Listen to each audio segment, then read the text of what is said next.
전 세계 여러 나라에서 팟빵을 통하여 하나님의 말씀을 경청하기를 즐겨하시는 그리스도 안에서 형제 자매된 여러분, 안녕하십니까? 오늘 다시 말씀을 가지고 여러분을 만나고 주님의 귀한 말씀을 연구하게 됨을 기쁘게 생각합니다. 오늘 말씀을 연구하는 시간을 통하여 하나님께서 우리에게 큰 깨달음을 주시고 새로운 진리를 발견하는 놀라운 즐거움을 주시기를 중심으로 기원합니다.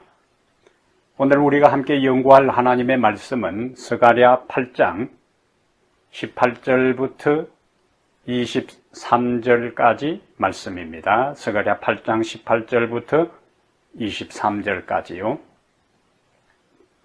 만군의 여호와의 말씀이 내게 임하여 이르시되 만군의 여호와가 이같이 말하노라. 넷째 달의 그 음식과 다섯째 달의 그 음식과 일곱째 달의 그 음식과 열째 달의 그 음식이 변하여 유다 족속에게 기쁨과 즐거움과 희락의 절기들이 되리니 오직 너희는 진리와 화평을 사랑할지니라. 만군의 여호와가 이와 같이 말하노라. 다시 여러 백성과 많은 성읍의 주민이 올 것이라. 이 성읍 주민이 저 성읍에 가서 이르기를 우리가 속히 가서 만군의 여호와를 찾고 여호와께 은혜를 구하자 하면 나도 가겠노라 하겠으며 많은 백성과 강대한 나라들이 예루살렘으로 와서 만군의 여호와를 찾고 여호와께 은혜를 구하리라. 만군의 여호와가 이와 같이 말하노라. 그날에는 말이 다른 이방 백성 10명이 유다 사람 하나의 옷자락을 잡을 것이라. 곧 잡고 말하기를 하나님이 너희와 함께 하심을 들었나니 우리가 너희와 함께 가려 하노라 하리라 하시니라. 아멘. 23절까지 말씀을 우리가 함께 읽었습니다. 오늘 말씀의 주제는 회복의 은총입니다. 회복의 은총. 사람은 희망을 먹고 사는 존재라 그렇게 합니다. 오늘은 힘들어도 견디면 더 좋은 날이 온다는 것을 확신할 때 우리는 오늘의 어려움을 넉넉히 견디고 감당할 수 있습니다. 오늘 본문은 고난 중에 있는 이스라엘 백성을 향하여 하나님께서 스가랴 선지자를 통해 말씀하신 회복에 대한 기별입니다. 우리가 오늘 본문을 통해서 생각할 첫 번째 내용은 왜 이스라엘 백성들이 환난을 경험하게 되었는가, 왜 그들이 고난 가운데 처하게 되었는가 하는 그 이유와 그러한 환난 당하는 이스라엘 백성을 향한 하나님의 회복에 대한 약속을 먼저 살펴보겠습니다. 스가랴서는 크게 두 부분으로 구성되어 있어요. 1장과 8장까지 전반부고 9장부터 14장까지가 후반부로 구성되어 있어요. 그리고 다시 조금 더 전반부에서 세부적으로 1장부터 6장까지는 스가랴가 본 8개의 환상이 기록되어 있고 그리고 7장에는 이스라엘이 환난을 당한 이유와 그리고 8장에는 하나님께서 그 환난으로부터 회복을 약속하는 말씀이 오늘 본문 8장에 기록되어 있습니다. 많은 성도들이 현재의 어려움 때문에 힘들어하고 고난 때문에 하나님을 원망하고 불평할 때가 종종 있어요. 그리스도인이라 할지라도 죄의 세상에 사는 동안은 정도의 차이는 있지만 고난은 피할 길이 없습니다. 고난을 당하는 이유가 몇 가지가 있는데 그 중에 하나는 하나님께서 우리를 연단시키려는 목적으로 고난을 허락하실 때가 있어요. 우리를 단련시켜서 정금같이 나오도록 하기 위한 하나님의 섭리의 일원으로 그러한 고난이 우리에게 닥치게 됩니다. 하나님께서 아브라함을 고난을 통해서 훈련시키셨고 야곱을 그렇게 했고 요셉을 고난을 통해서 훈련시키셨어요.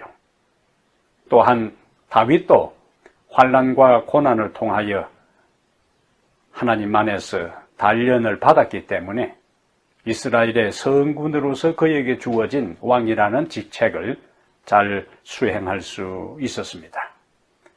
우리가 고난을 당하는 또 다른 이유는 하나님의 뜻대로 살지 않을 때 이런 어려움을 경험할 수 있습니다.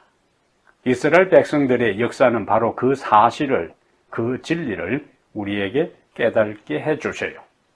이스라엘 백성들이 하나님의 말씀에 순종하고 하나님의 말씀에 귀 기울일 때는 그들 국가 전체가 번영을 누리고 형통하고 행복했습니다.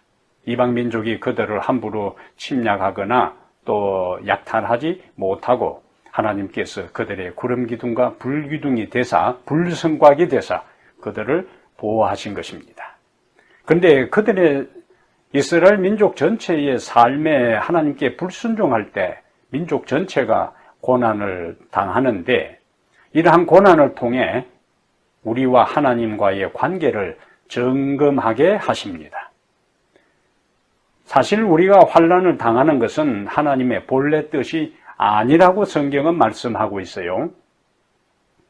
우리 에레미야 애가 3장 33절에 주께서 인생으로 고생하게 하시며 근심하게 하심은 본심이 아니시로다. 여기 인생들이 고생하고 근심하게 하는 게 하나님의 본심이 아니라고 말씀하잖아요. 그러면 시련 당할 때에 우리는 어떻게 해야 하는가? 다시 예레미야 애가 3장 25절과 26절에 기다리는 자들에게나 구하는 영혼들에게 여호와는 선하시도다. 사람이 여호와의 구원을 잠잠히 기다림이 좋도다라고 말씀하고 있습니다. 그러므로 우리는 고난 중에도 하나님의 섭리가 있음을 믿고 그분의 선하심을 확신하고 그분의 시간표에 따라 우리를 그 고난으로부터 구원할 날을 믿음으로 기다리는 자세가 우리에게 절대적으로 필요한 것입니다.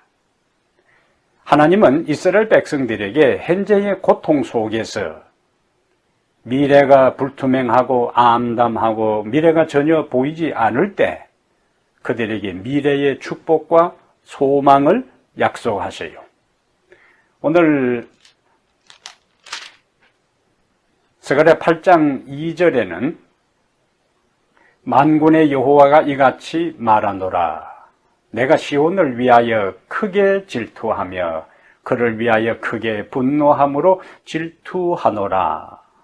여기 질투라는 단어를 접할 때는 약간 부정적인 뉘앙스가 있지만은 이 질투는 인간을 향한, 하나님의 백성을 향한 하나님의 열정적인 사랑, 포기할 수 없는 사랑을 여기 질투라 하는 단어로 표현을 했습니다. 이 질투는 당신의 백성을 향한 열정적인 사랑의 반어법적인 표현으로 볼 수가 있습니다. 바로 이 하나님의 열정적인 사랑이 이스라엘을 포기할 수 없는 그 무궁한 사랑이 이스라엘 백성들이 경험하는 현재의 환난과 그 땅에 황폐하면서 축복과 풍요의 땅으로 바뀌게 하는 근거와 원동력이 되는 것입니다.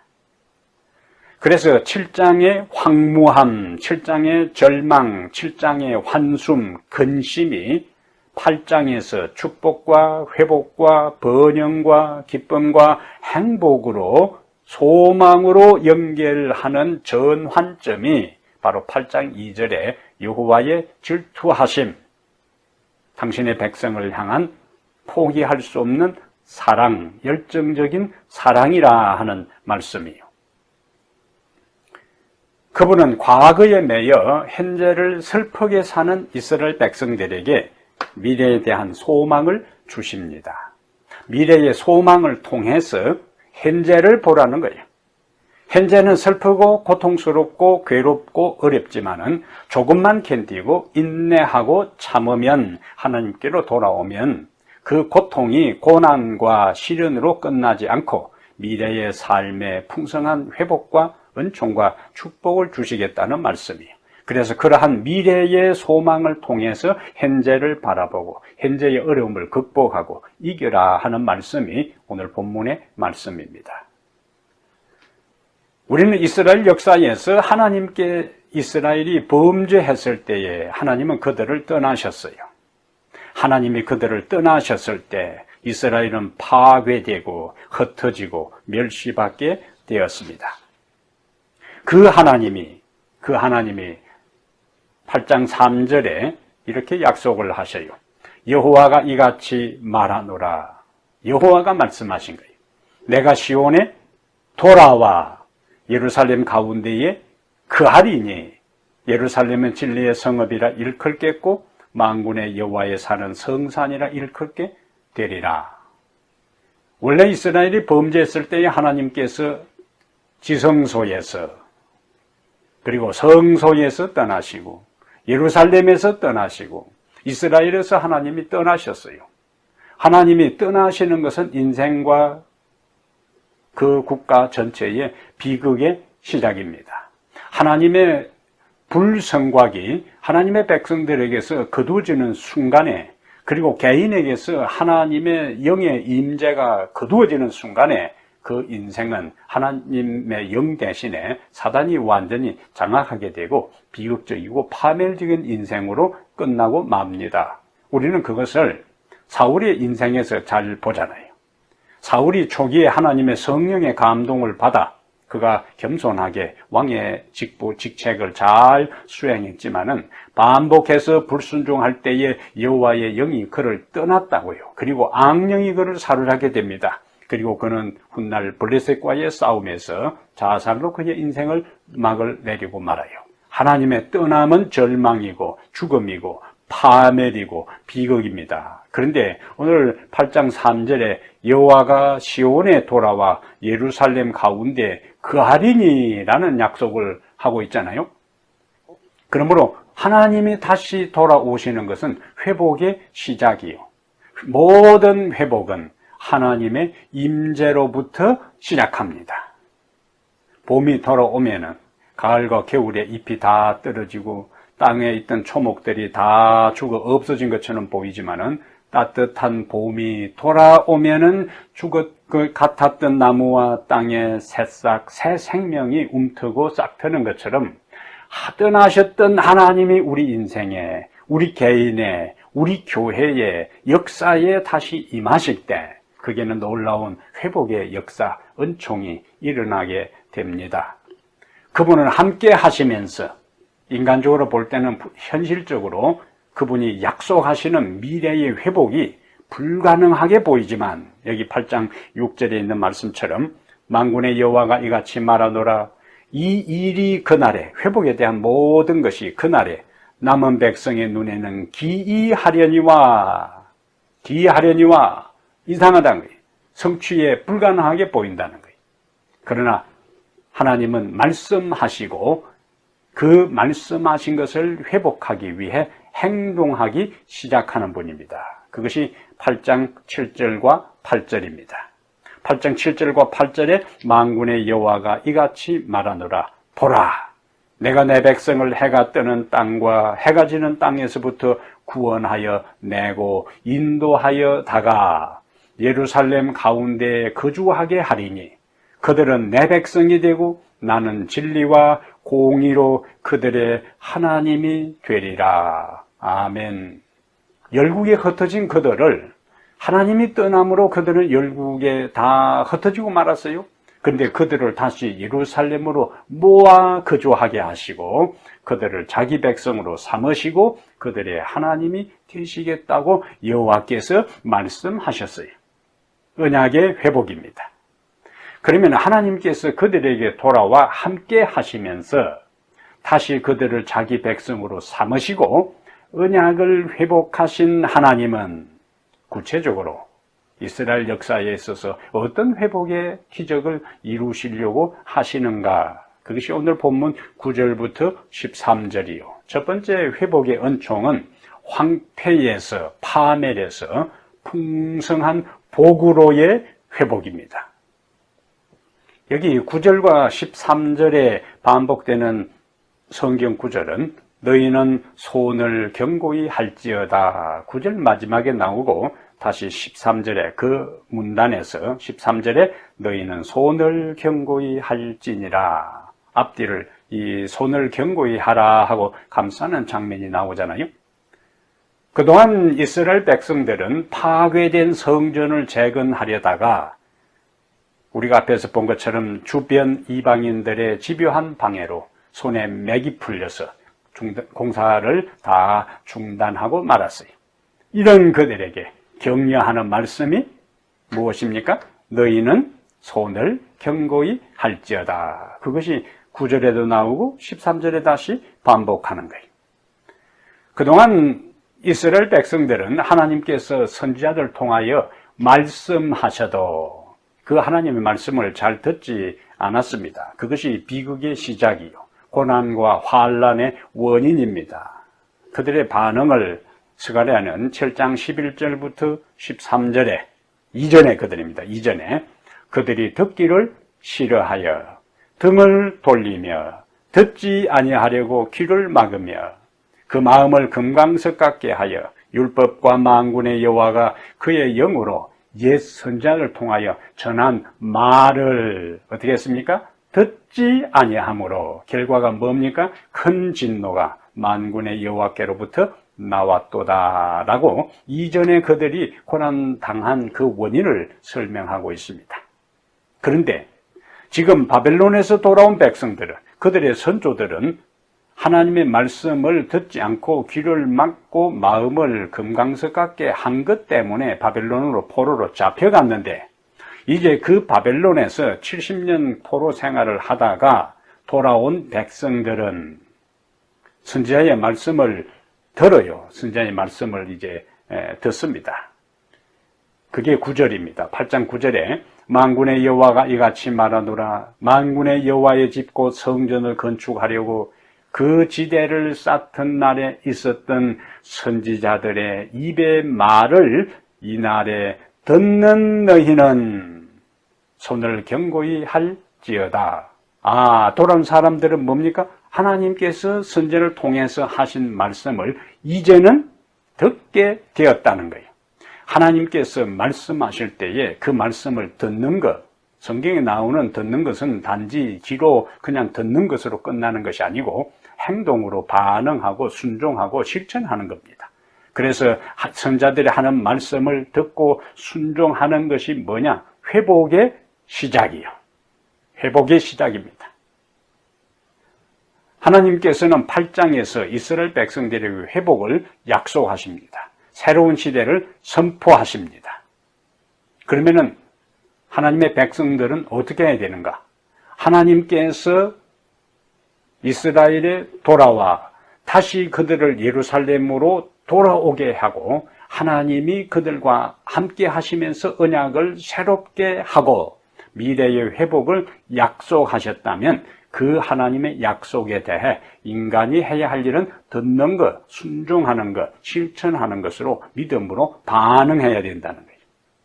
그럼 하나님의 그 회복의 약속, 미래의 회복의 소망이 구체적으로 이루어질 것에 대한 어떤 것을 미리 예표적으로 보여주셨는가? 그 회복의 가시적인 모습이 황폐된 성전이 다시 중건되는 것이, 황폐된 성전 그리고 재건하려다가 주변 이방민족의 반대로 인해서 중단되었던 그 성전이 다시 회복될 것인데, 그러니까 너희는 손을 견고히 하라. 하나님의 약속을 믿고 마음을 단단히 가지고 용기를 가지고 중단된 상태에서 다시 그 일을 시작하라는 거예요. 그 일이 이루어지는 것, 황폐된 성전이 다시 중단된 그것은 하나님이 약속하신 미래의 모든 것도 그대로 이루어질 것이라는 것이 성전 회복을 통해서 가시적으로 보여주는 것이라는 말씀이 오늘 본문의 말씀이 됩니다. 그러니 손을 견고히 하여 성전 건축에 매진하라 하는 말씀이죠. 자, 오늘 10절에 보면은 8장 10절에 이스라엘이 회복되기 전의 모습이 이제 10절에 나옵니다. 우선 이제 7장 14절에 그들이 하나님의 말씀을 듣지 않고 귀를 막고 선자들이 성령으로 선자를 통하여 전한 말을 듣지 않았을 때 14절에 7장 14절에 내가 그들을 바람으로 불어 알지 못하는 여러 나라에 흩었고 그 다음에 그 후에 그 땅이 황폐해졌습니다.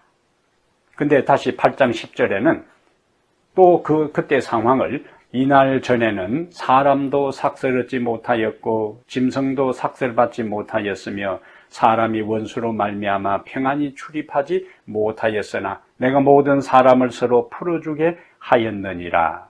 여기 10절에는 이날 전에는 이라는 단어가 나오고 11절에는 만군의 여호와의 말씀이니라 이제는 내가 이 남은 백성을 대하기를 옛날과 같이 아니할 것인저. 여기 10절에는 전에는 11절에는 이제는. 왜 그럼 하나님께서 이스라엘 백성을 이전과 같이 대하지 않으실까? 왜? 7절과 8절에 언약이 회복되었기 때문입니다. 그분이 이스라엘의 하나님이시고 이스라엘은 그분의 백성이 되었기 때문에 이제는 당신의 사랑스러운 자녀로 그의 소유된 백성으로 대하기 시작하는 거예요. 이것은 바로 오늘 남은 백성된 우리를 향한 하나님의 모습이기도 합니다. 남은 백성은 스가랴서에 나오는 백성은 바벨론의 안정된 삶을 포기한 사람들이에요. 그리고 성전을 재건하고 안식일을 제대로 지키고 영적 공동체를 회복하기 위한 그 소망을 가지고 돌아온 사람들이 스가랴서에 나오는 남은 백성들이. 하나님께서 그들의 동기를 보셨어요.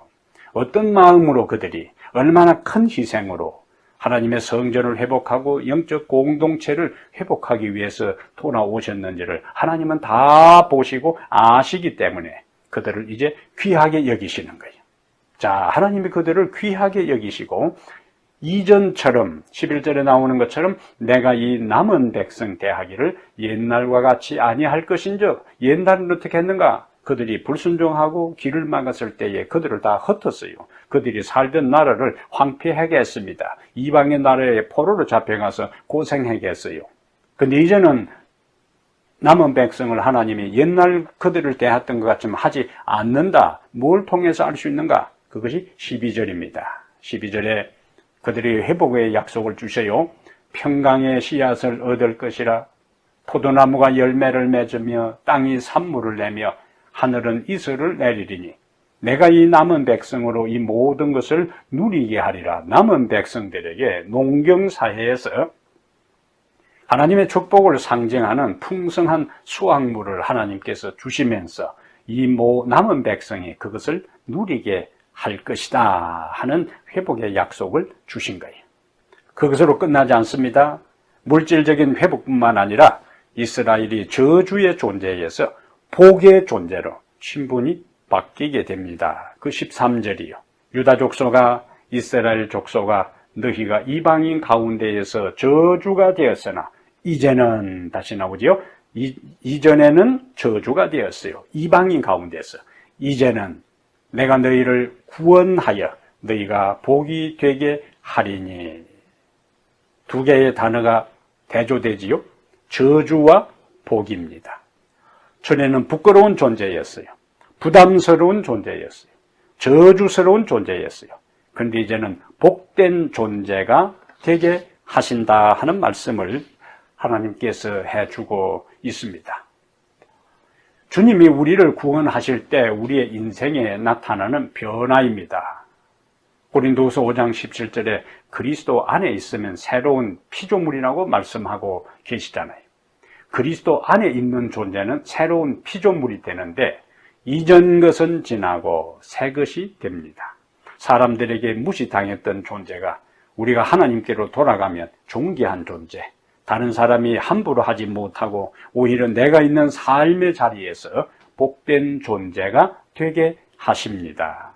이러한 축복을 인해 감사하시기를 바랍니다. 그 다음에 또 다른 축복의 약속이 있습니다. 자, 18절과 19절에서 하나님께서 어떤 회복의 은총을 약속하시는가?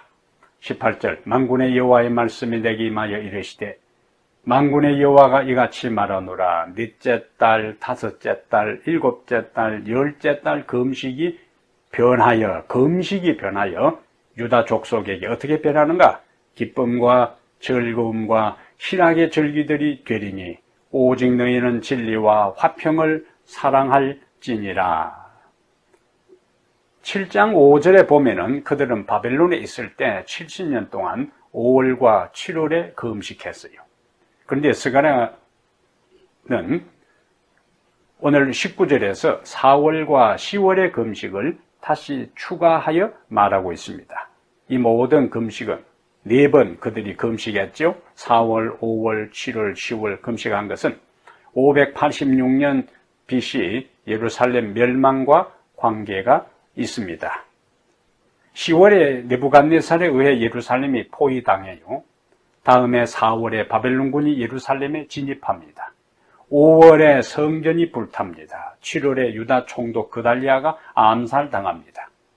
그러면 유대인들은 오랫동안 70년 동안 이 치욕스러운 날을 회상하며 슬퍼하며 금식했어요. 그러니까 70년 동안의 삶은 그들의 현실적인 삶도 고달픈 삶이었고, 그리고 그 고달프고 고단한 삶을 살면서도 자기 민족의 치욕스러운 그것을 회상하며 70년 동안 1년에 4차례에 금식하고 슬퍼하는 게 그들 삶의 전부였다는 말씀입니다.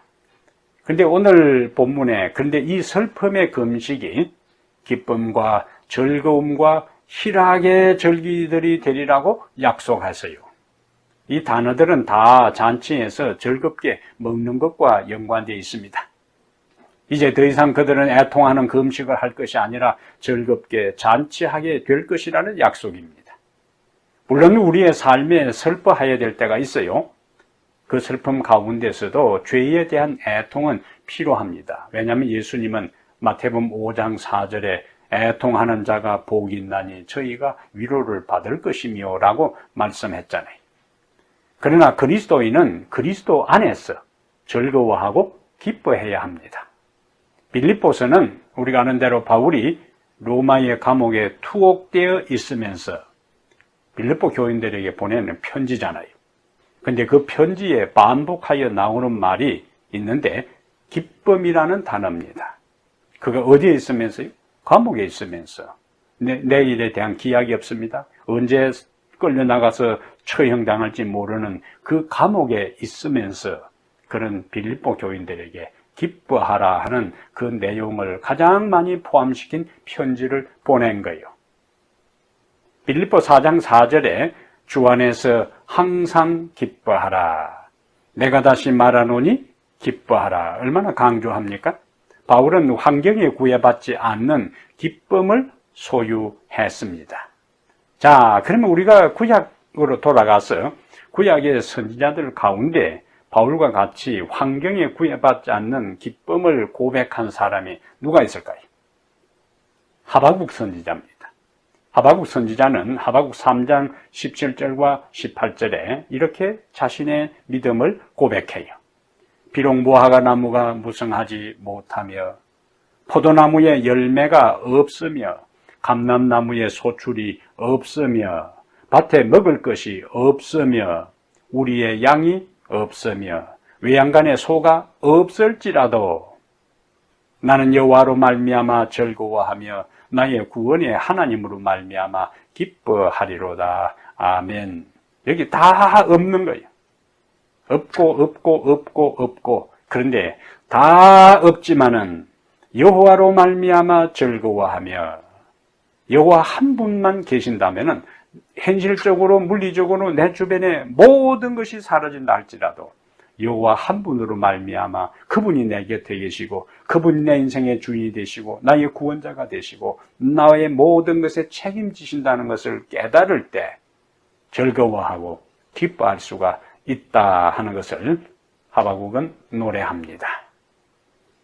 우리가 하나님으로 인해 기뻐할 때 아무것도 없어도 하나님 한 분으로 기뻐하고 그분의 구원을 즐거워할 때 그러한 모습을 보는 우리 하나님은 우리로 인해 또 기뻐하시고 노래하십니다. 동일한 하박국 3장 17절 대신에 이제는 스바냐 3장 17절에는 하나님이 기뻐하시는 모습이 나오는데 너의 하나님 여호와가 너의 가운데 계시니 그는 구원을 베푸실 전능자이시라. 그가 너로 말미암아 기쁨을 이기지 못하시며 너를 잠잠히 사랑하시며 너로 말미암아 즐거이 부르며 기뻐하시리라. 아멘. 자, 느헤미야 8장 10절에는 여호와로 인하여 기뻐하는 것이 너희의 힘이니라 그렇게 말씀합니다. 답답한 세상을 살아갑니다. 환경을 보지 말고 주님으로 인하여 기뻐하게 되기를 바랍니다. 바울은 다시 우리에게 권면합니다. 데살로니가 전서 5장 16절 18절에 항상 기뻐하라. 쉬지 말고 기도하라. 범사에 감사하라. 이것이 그리스도 예수 안에서 너희를 향하신 하나님의 뜻이니라고 했습니다. 우리가 어떻게 항상 기뻐할 수 있을까요? 우리가 어떻게 항상 범사에 감사할 수 있을까요? 그 모든 것을 가능하게 하는 비결이 뭐냐? 항상 기뻐하라, 범사에 감사하라. 그 가운데 쉬지 말고 기도하는 말씀이 있잖아요. 우리가 쉬지 말고 기도할 때 우리는 환경에 구애받지 않고 기뻐할 수 있고 우리의 삶에 경험하는 모든 일에 대해 감사할 수 있습니다. 기도를 통하여 기쁨의 삶과 감사의 삶을 실제적으로 우리의 현실에서 경험하며 살아가게 되기를 바랍니다. 그 다음에 또 다른 회복의 은총에 대한 말씀이 20절부터 23절이요. 확장되는 영적 공동체입니다. 20절부터 23절에 놀라운 약속이 또다시 주어져 있어요. 자, 20절에 만군의 여호와가 이같이 말하노라. 다시 여러 백성과 많은 성읍의 주민이 올 것이라. 이 성읍 주민이 저 성읍에 가서 이르기를 우리가 속히 가서 만군의 여호와를 찾고 여호와께 은혜를 구하자 하면 나도 가겠노라 하겠으며 많은 백성과 강대한 나라들이 예루살렘으로 와서 만군의 여호와를 찾고 여호와께 은혜를 구하리라. 만군의 여호와가 이와 같이 말하노라. 그날에는 말이 다른 이방 백성 10명이 유다 사람 하나의 옷자락을 잡을 것이라. 곧 잡고 말하기를 하나님이 너희와 함께 하심을 들었나니 우리가 너희와 함께 가려 하노라 하리라.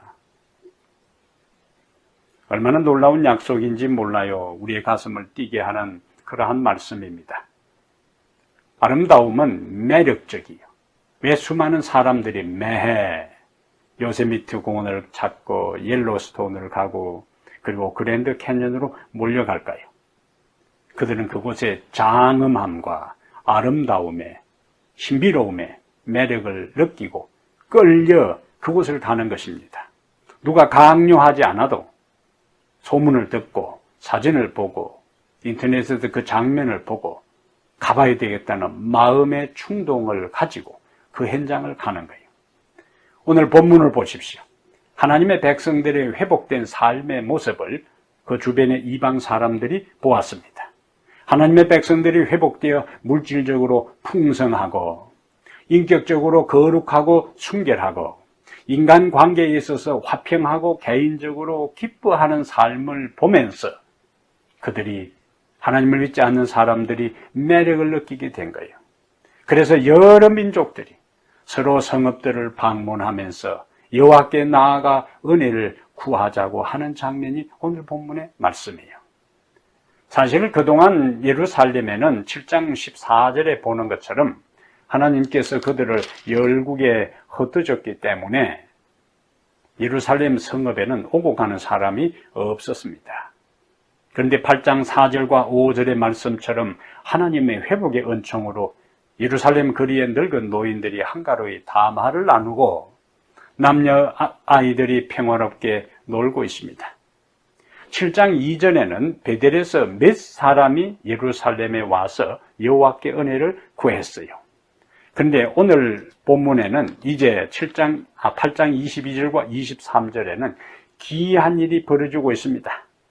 2장 11절에 그날에 많은 나라가 여호와께 속하여 내 백성이 될 것이라는 약속이 비로소 여기서 성취되고 있어요. 하나님의 백성들의 삶에 풍성함이 있고 그들의 인격적인 변화가 있고 하나님의 임재로 말미암는 평화와 행복과 기쁨이 넘치는 것을 보고 사람들이 그곳으로 몰려오는 겁니다. 자, 초대교회의 부흥의 비결과 동일한 원리입니다. 초대교회 부흥의 비결이 여러 가지가 있지만은 그 중에 하나가 사도행전 2장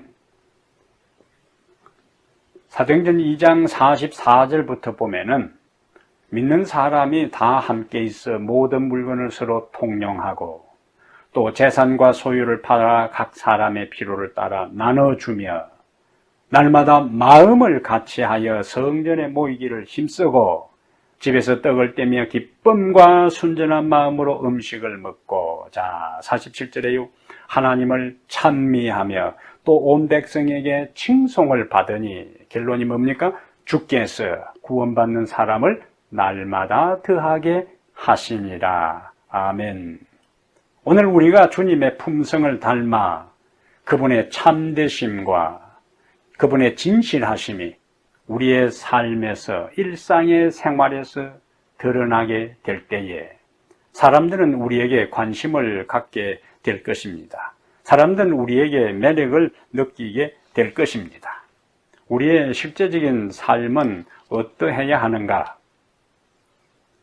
우리가 어떻게 살 때 사람들이 우리에게 매력을 느끼고 우리를 찾아올 것인가? 교회로 몰려올 것인가?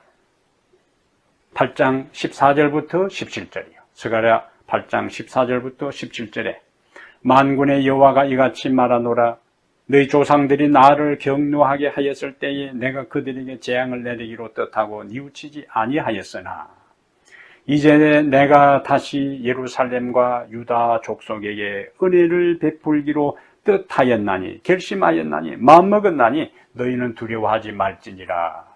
그러면 우리는 어떻게 해야 되는가? 하나님의 그와 같은 계획, 하나님의 그와 같은 보장, 하나님의 그와 같은 약속을 우리가 믿는다면 우리는 어떻게 해야 되는가? 어떻게 해야 하나님께 영광이 되고 어떻게 살아야 사람들에게 매력적인 존재가 될 수 있는가? 그리스도인다운 삶을 통하여 빛을 전할 수 있는가? 그것이 16절이요. 스가랴 8장 16절에 너희가 행할 일은, 여기 행할 일은 나오지요? 이러하니라. 너희는 이웃과 더불어 진리를 말하며 너희 성문에서 진실하고 화평한 재판을 베풀고 마음에 서로 해하기를 도모하지 말며 거짓 맹세를 좋아하지 말라. 이 모든 일은 내가 미워하는 것이니라. 여호와의 말이니라. 우리가 이렇게 살 때, 이렇게 행할 때 하나님께서 우리에게 영혼을 보내주실 것입니다. 우리는 세상에 빛을 전하고 하나님을 매력적으로 증거하고 하나님을 섬기는 백성의 아름다운 모습을 통하여 하나님께로 돌아오는 수많은 역사들이 일어나게 될 것입니다. 아프리카 속담에 이런 말이 있어요. 사막에서 살인자보다 더 큰 범죄가 있는데, 사막에서 살인자보다 더 큰 범죄가 있는데 뭘까요? 그것은 물이 있는 곳을 알면서도 알려주지 않는 것이라 했습니다. 살인자보다 더 큰 범죄는 사막의 한 지역에 오아시스가 있는 곳을 알면서도 자기만 그곳에 가서 즐기고 먹고 다른 목마른 사람들에게 알려주지 않는 것이 아프리카 사람들에게 가장 큰 범죄라고요. 하나님께서 누군가를 통하여 우리로 생명수 되시는 예수 그리스도께로 인도하셨습니다. 그리고 우리를 구원하셨어요. 그리고 하늘의 소망을 가지고 하늘의 영광스러운 축복을 약속하셨습니다. 이제 우리는 그 모든 미래의 소망을 확신하고 살아가는 사람들이요. 그렇다면 아직도 그 미래의 놀라운 소망을 모르는 사람들을 주님께로 인도하여 그들도 우리처럼 회복의 은총을 경험하도록 해야 할 사명이 우리에게 있는 것입니다. 그 사명을 감당하며 살아가는 회복의 은총을 경험하는 귀한 종들 되기를 간절히 축복합니다. 하나님 우리 아버지, 오늘 우리들 개인을 주께서 부르시고 하나님은 우리 하나님이 되시고 우리는 당신의 자녀가 되어 언약을 회복시켜 주시니 감사합니다. 주님께로 우리가 돌아오기 전에 주님이 먼저 우리를 찾아오시고 우리와 함께 하시며 언약을 회복시켜 주시고 이젠 우리의 파괴되고 망가지고 모든 것이 어려운 가운데 있는 우리들 개인의 인격을 회복시켜 주시고 인간관계를 회복시켜 주시고 가정의 물질적인 모든 빈곤을 회복시켜 주시고 하나님과 영원히 함께 살 수 있는 인격체로 우리의 품성을 회복시켜 주시겠다는 약속을 인해 감사합니다. 그 약속을 먼저 받고 미래의 소망 속에 살아가는 우리들로서 아직도 그 미래의 놀라운 회복의 은총을 모르는 사람들에게 증거하고 나누는 귀한 사명을 감당하는 저희들 모두 되게 하여 주시옵소서. 이 말씀을, 이 방송을 듣는 모든 사람들 가운데 여러 크고 작은 어려운 가운데 있는 사람들이 있다면 하나님 오늘 말씀을 통하여 그들이 회복의 은총을 경험하게 하시고 그 약속을 확신하고 다시 일어서 주께 영광 돌리며 가슴을 펴고 당당하게 인생을 헤쳐나가는 능력 있는 사람들 되게 해 주시옵소서. 우리 주 예수님 이름으로 기도하옵나이다. 아멘.